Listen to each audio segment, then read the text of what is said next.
ఎప్పుడైనా రాకెట్ని చూసావా? దీపావళి రాకెట్ కాదు, అసలైన రాకెట్. దీపావళి రాకెట్ గురించి తెలుసుకుంటే అసలైన రాకెట్ అర్థమైపోతున్న సంగతి నీకు తెలుసా?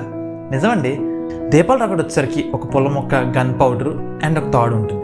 అండ్ రాకెట్లో వచ్చేసరికి అదే ప్లేస్లో rocket body, engine and fuel ఉంటుంది. దీపావళి రాకెట్ ఇది పుష్ప 1 లాంటి ఫైర్.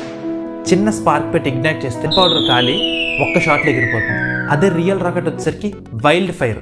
దీనికి extra boosters, fuel with liquid oxygen ఉంటుంది. మీరు అనుకోవచ్చు లిక్విడ్ ఆక్సిజన్ దేనికి, జస్ట్ ఫ్యూయల్ ఉంటే సరిపోతుంది కదా అని. అర్థం వచ్చేసరికి మన దీపావళి రాకెట్కి కావాల్సినంత ఆక్సిజన్ ఉంటుంది. బట్ స్పేస్లోకి వచ్చేసరికి మనకు ఆక్సిజన్ దొరకదు. సో మన ఆక్సిజన్ కూడా రాకెట్లోనే క్యారీ చేయాలి, అది కూడా లిక్విడ్ ఫామ్లో.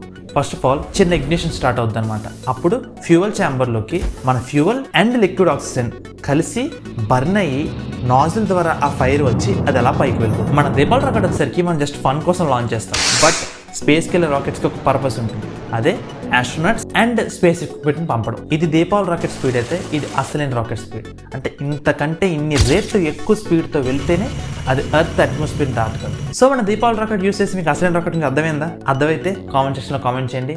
అండ్ ఈ రీల్ మీ ఫ్రెండ్స్తో షేర్ చేసి చెప్పండి, ఒరే బాబు దీపావళి రాకెట్కి అసలైన రాకెట్కి పెద్ద తేడా లేదు, కాకపోతే కొంచెం సైజ్ డిఫరెన్స్ అంతే.